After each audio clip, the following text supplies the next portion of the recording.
Hi everyone, thank you so much for joining our session today. My name's Annie Ramrachin. I'm a GM at Secret Spa, and I'm delighted to introduce you all to our guest today, Pippa Goulden. Pippa has been at the top of her industry within PR for the last 15 years and worked on some incredible award-winning brand campaigns across brands like Argos, MTV and Paramount. And Pippa's going to be here today with us to talk us through how we can build our personal brand and how that is a major thing for us to kind of unlock our success. So she's going to give us some great hints and tips of how to do that and how to really excel. Pippa's also now started helping small businesses and startups do their own PR through her amazing venture, the PR Set.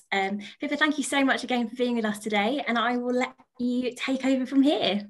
Oh, thank you so much for that lovely introduction, Annie. Goodness me, gosh, you can do my PR for me if you want. Thank you. I just wanted to say it's such a privilege to be here, to be able to share some of my knowledge with you guys. Are we on share screen? Here we go. I'm going to show you. Here we go. So, as Annie said, I am here today to talk about how to build your personal brand. And I know a lot of you would have had a really tough year in the past year, but there is light at the end of that very, very long tunnel. And what we're going to talk about today is really how you can start looking at building your personal brand, putting yourself out there, showing your expertise and finding clients and customers through that. Please ask questions in the chat. I will try and answer them at the end, and see if I can kind of as we go. So Oscar Wilde said, "Be yourself, everyone is already taken." And I think that this is really important because it's all about showing up as you, as the best version of you, not somebody else, not pretending that you're someone you're not, because that's incredibly exhausting. Being someone you're not is tiring, and you can't do it for a long time because you'll trip yourself up. And you know, it's all about being you. You are brilliant. You are brilliant at what you do, and show up as yourself because that's who we want to get to know. So we're going to look at why building your personal brand is so important. What can it do for you? People connect with people. People buy from people. I think if the last year has shown us anything, it's the importance of human contact, human connection, storytelling, community. You know, you putting yourself out there is so important for you to connect with your audience and to help you grow your audience and grow your client base. I think this is so important within the business, within the beauty and well-being industries. Building trust and authority. If you are putting yourself out there as an expert, it means that people can see you. They can see what you're talking about. They can see that you're an expert. It helps you to really build that trust with them. And it gives you credibility. And that is so important. Showing your expertise and showing how you've got to where you've got to, how you know what you're talking about. Putting yourself out there will really help you to do it. And it allows you to showcase your unique positioning. You know, at the end of the day, not many people on this planet, unless you're maybe like Elon Musk, are doing things, you know, totally differently and unique. But by putting your own personal stamp on what you do, that is your point of difference from the next person, from the kind of your competitors. You putting yourself out there and building your personal brand allows you to show why you are a totally unique in your offering. It also gives you a platform to tell your story and showcase your work. And I guess within the wellbeing and beauty industry, showcasing your work is really important. Showing what you do, showing that you know what you talk about. And it gives you an opportunity for reviews and recommendations. And I'm sure you're aware of this. Word of mouth is so important, and having a platform where people can recommend you, can show their friends, can talk to, you know, word of mouth is so important for that. People telling you. I think one of the things that people often get confused with PR about is that they think it's just about getting media coverage. And actually, PR is about getting yourself talked about by a third party, by somebody endorsing you, somebody saying that you're great. And word of mouth is so important, especially within the industry that you guys are all in. And it can help you to secure media and PR opportunities. So you having a personal brand, having a personal profile that shows your expertise can really help drive those media opportunities. Now, you might be thinking, me, I can't put myself out there. No one wants to hear from me. And you also, if you've come from Caroline Britton's session as well, hopefully you will be feeling revved up. And if you haven't watched that, then I would go and watch the recording, because a lot of what Caroline talks about, I know she's a friend of mine, a lot of what she talks about really links to this. But I would like to say to you, yes, you. And the first job when we're building your personal profile, when you're looking at putting yourself out there, is about your mindset. If you're telling yourself, shouldn't, can't, won't, I can't do that, oh, people, it's so cringy, people are gonna laugh at me, no one wants to hear from me, it's not going to help you. You need to start thinking positively about yourself. You need to look at what's the sum of everything you've done that's got you to this point. You know, showing up as the best version of yourself is so important. I actually edited a magazine for about 18 months, a couple of years ago, and it was so interesting to see the pictures that I would get from business owners, the business owners who believed in what they were doing, who were passionate about it, who genuinely got excited about what they did, and had a level of expertise that they could, you know, sell across in their emails, were so different to the people who didn't really believe in themselves. They'd send me emails kind of, you know, oh, I'm terribly sorry to bother you. I just wondered if you might be interested in this. With the people who genuinely were passionate about what they were doing and believed in themselves are the ones that, you know, you want to connect with, you want to listen to, you want to hear talk about what they know about. So you yourselves have got a unique and brilliant story to tell and your own skills to showcase. So the first thing that we really need to do is get over this imposter syndrome. So if you're feeling like, you know, you don't really deserve to be where you are, you might think you've got there through luck or chance rather than your own actual brilliance. Not true. Let's reframe that, really work on your mindset, because that is the key to being able to put yourself out there and talk about what you do. Okay, we're going to talk, sorry, I am rushing through this. I mean, I could literally talk to you guys all day about this, so I'm going to be rushing through it, so please do ask questions. But a few things for you to think about. So, you know, you're building this personal brand, you are that brand, and especially within, you know, beauty and wellness, you know, you want to be putting yourself out there. Are you showcasing your brand in the best way? Are you kind of living and breathing that? Are you giving your customers the right content? Are you telling them what they want to know about? And have you thought about what your personal brand represents and what you want to be known for? Because that's what's going to excite you. That's what's going to float your boat. That's what's going to really kind of, you know, help you get up and wake up in the morning and get out and go out and do your thing. You know, it might be that you want to be known for doing the best eyelashes in town, or, you know, the best spray tans, or whatever it is that you want to be known for, and then really building that and building your expertise around that. You know, for me, I have really positioned myself over the last year as a PR expert for small business. I want to be a go-to person for people who have small businesses, so I can give them PR advice. And I've really worked on making sure that all the content that I put out there, the places that I'm seen, it's all about me positioning myself as a PR expert for small business. So really think about what you want to be known for, what's going to be really important to you to build that brand. Have you got an image bank? Imagery is your key asset, especially within wellness and beauty. You know, it's going to showcase what you do. And do you have the right tools to get great pictures? Having a portfolio of images that showcases your work is really, really important, and it's worth investing in. Whether, obviously, once we're out of lockdown, you can rope in a few mates to do a bit of a photo shoot. You know, think about how you can get that imagery content and building up a bank, because that's what will help you showcase what you're doing. And have a look. What does your profile say about you? Does it showcase your best work and you in your best light? Stay true to yourself. So what I'm not saying is put on a black blazer and a white shirt and get some really, you know, corporate pictures taken. It's not about that. It's about showing you and your personality and staying true to who you are. But at the same time, it's really important to remember that you aren't your audience. So your audience, just because you like something, it doesn't mean your audience will. What do you think your clients want to see?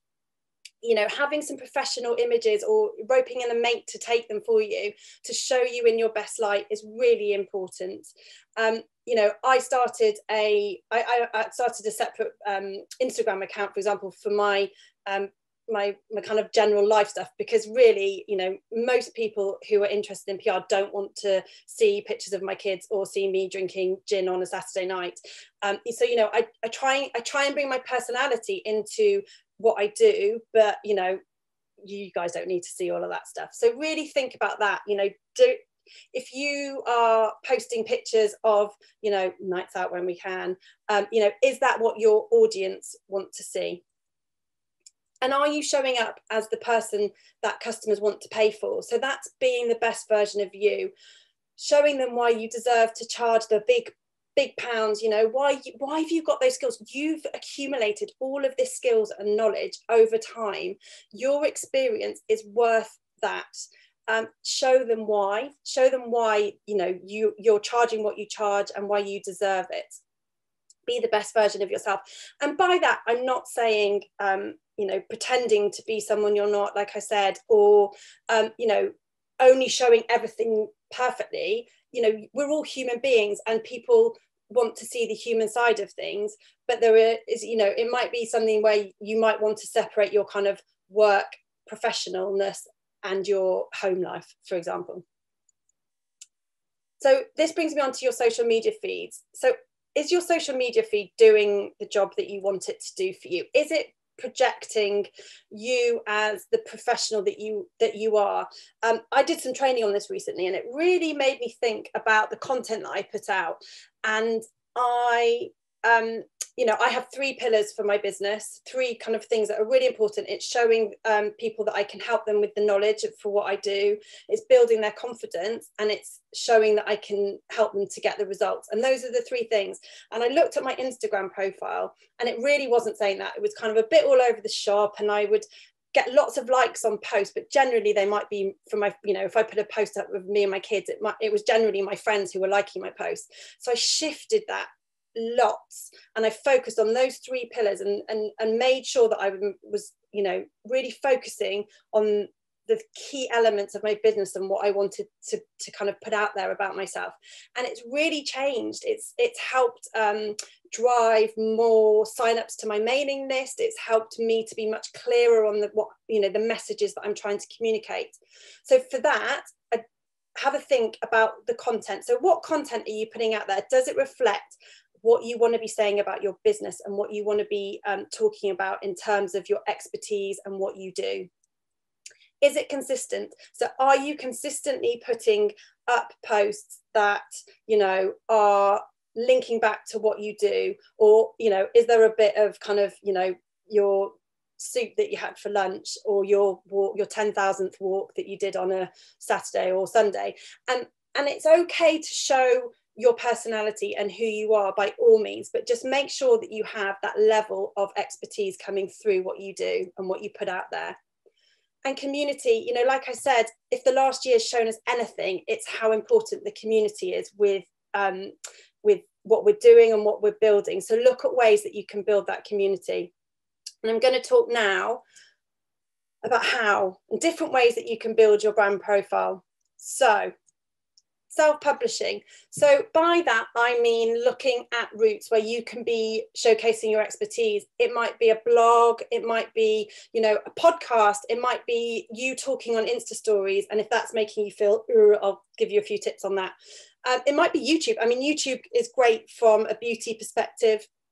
Get comfortable writing or talking about your topic, about your area of expertise. And once you start doing that, it will start kind of snowballing for you. So I started, for example, I've got a blog on my website, and I've done a few articles where I started writing really early when I first started my business about PR and what it can do for your business. And as I was running, I was like, yeah, I know what I'm talking about. And it gives you that inner confidence. And writing might not be your thing, but it might be photos, it might be you talking, you know, there are different ways that you can be doing that kind of self-publishing. And looking for media opportunities. So this is a great way of you really coming across as an expert, helping to build your profile. It is a bit chicken and egg. So the media like to use people who have kind of, you know, bigger profiles, bigger Instagram followings, but there will be routes where you can start putting across your expertise, whether it's trends, it's coming out of lockdown, you know, there are opportunities out there. And looking at whether it's events, panels, webinars, I mean, obviously in normal times, events can be a great place to showcase your skills, can add to your portfolio, can, you know, looking at places where you can talk about your area of expertise, looking at trends, think about where you can collaborate as well. Collaborations are so great for helping to build your brand profile. I mean, you know, this is what I've done with Emily. Emily and I have been brilliant over the years of supporting each other and finding opportunities for each other because, you know, we want to support each other. Look at your network. This is something that I say to everyone I work with, you know, start within your network and build out from there. Look at places where you could do Insta lives with people, or you could write a blog post on a certain thing, you know, whatever your area of expertise is. Look at places where you can collaborate and team up with people. And I've mentioned it already, you know, love it or hate it, social media is a great place to build your personal profile and to position yourself as an expert in your field. Please don't get hung up on the followers and the number of likes and all of that kind of stuff.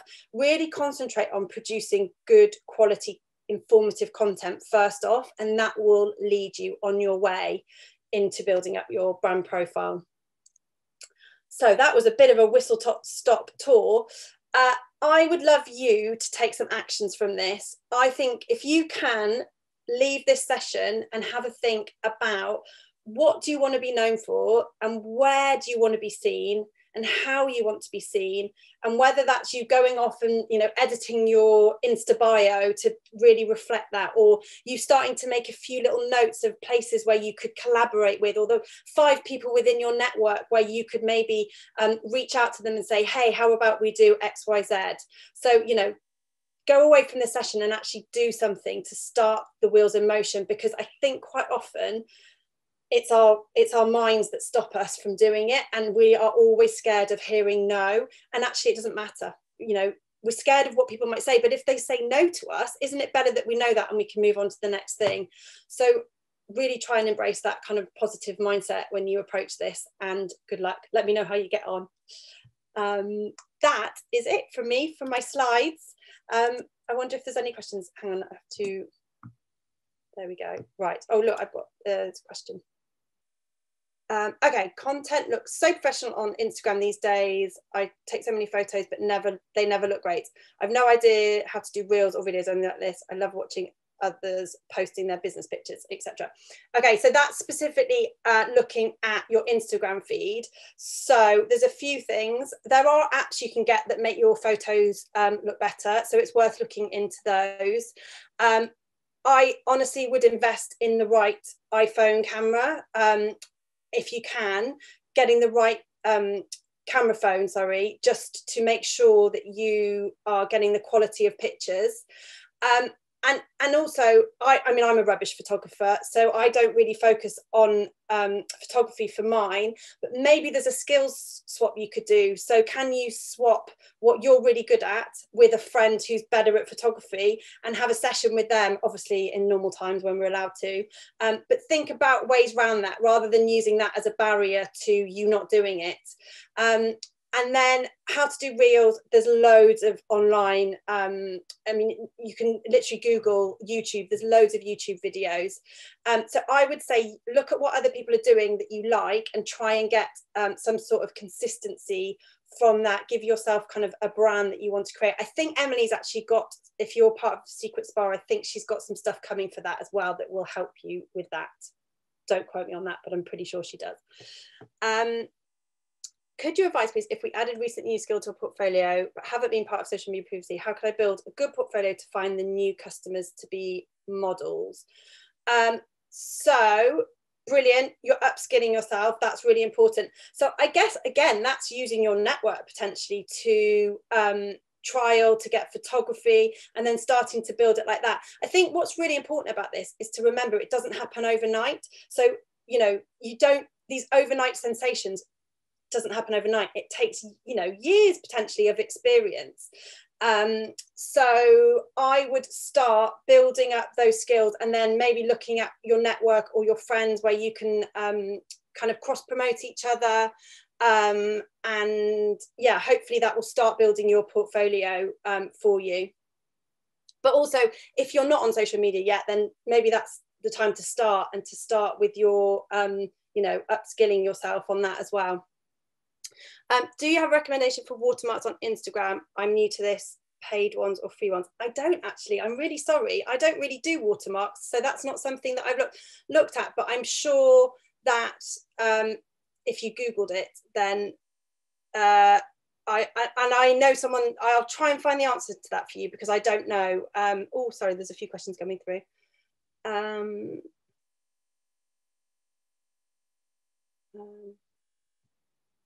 Do you think it's necessary to have your face on social media to grow your brand? Okay, what I would say to you about that is, why don't you want to? Why are you worried about it? What is stopping you from putting your face on social media? Because if you're trying to grow a personal brand and you're within the kind of well-being and beauty industry, it's going to benefit you. So I think what you need to look at is why you're telling yourself you can't do it or you don't want to do it.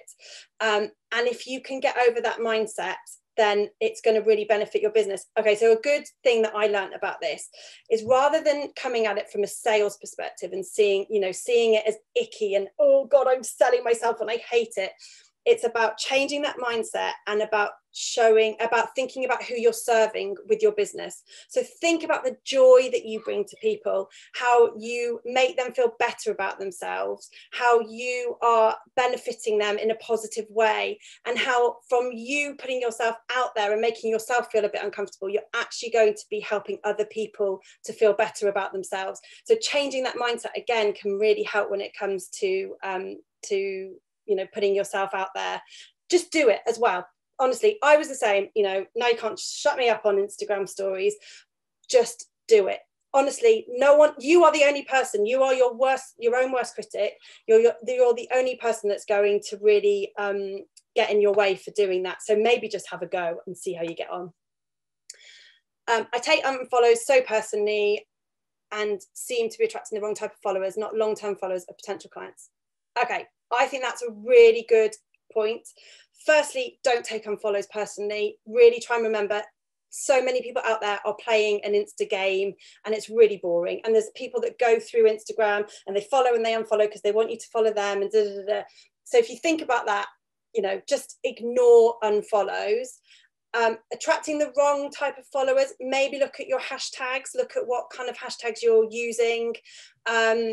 Maybe concentrate and concentrate on the content and what you're putting out there, rather than focusing on the followers, because the followers will come, the audience will come, the potential clients will come if you're focusing on the content that you're putting out there, rather than worrying about how many followers you've got.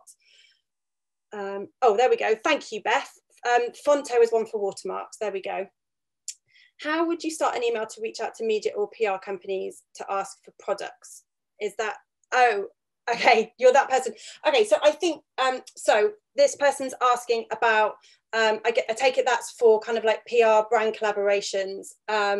So that's a really interesting way of talking about it. So you're reaching out to media or brands to get products for you to use on your social feeds and that kind of thing. So what I always say, whichever way you're going about, is it's about building up relationships. So rather than just going straight in there with your own agenda because you want something, think about how you can build that relationship first. So it might be following them on Instagram. It might be, sharing their content. It might be starting a kind of messaging relationship. Putting yourself into a conversation with them, rather than just going straight in and asking them for stuff. So maybe forgetting about your agenda a little bit. But then also, I think when you are reaching out to people, I think it's about showcasing who you are, what you do, and why you think you're fit with that brand.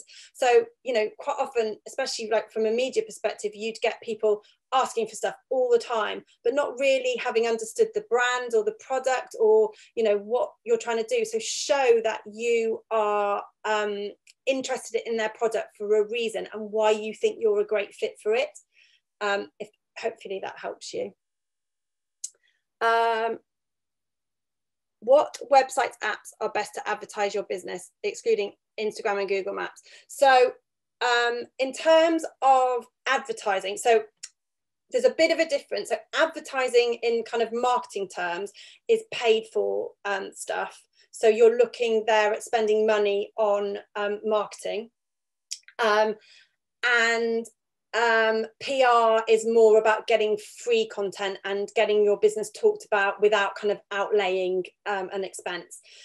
For both of them, really, you want to be looking at where your audience is. So I always say to people, start with your audience and work backwards. So for example, if you have a local beauty salon in a town in Surrey, where I am, you know, you're not really going to be focusing much on an audience that's kind of outside of that town. So it's looking at where's the best place to build up your profile to connect with your audience, and how would you be doing that?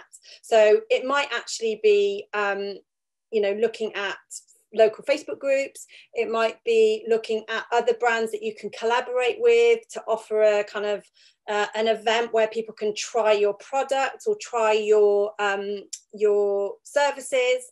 You know, thinking creatively about how to reach your target audience is key to knowing where to find them, really. I seem to run out of content ideas for my social media. Currently offer spray tanning, and I struggle to take client photos. Yeah, that's fair enough. So I think, I mean, for spray tanning, obviously there is an issue with that. I mean, are there tips that you can be doing on how to prepare your skin for a fake tan?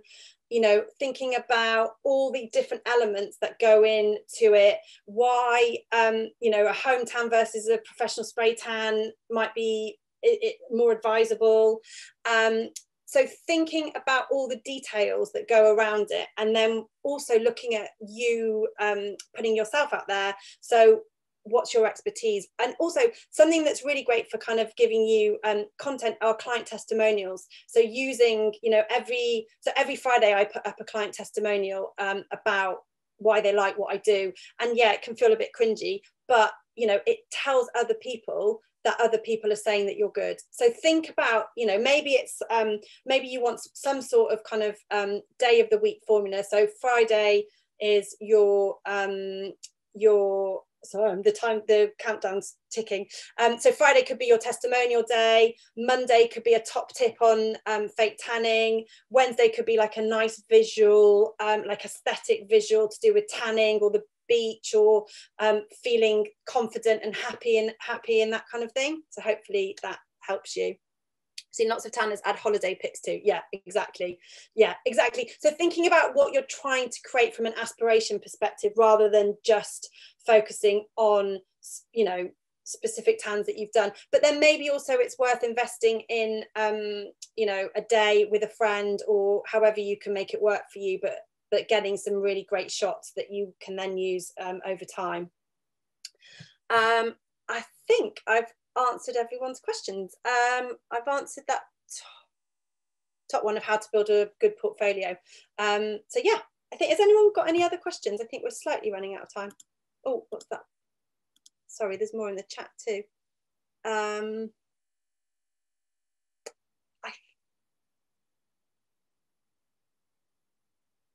Put the photos of the looks you want to create, and those customers will come for those looks. Yes, I love that, Beth. That's brilliant. So putting out what you want to attract is so important. That is such a good point, Beth. I love it. I'm going to add that to my presentation. But yeah, like attracts like, doesn't it? So putting out, you know, what you want to be will attract the customers. So yeah, thank you, everyone.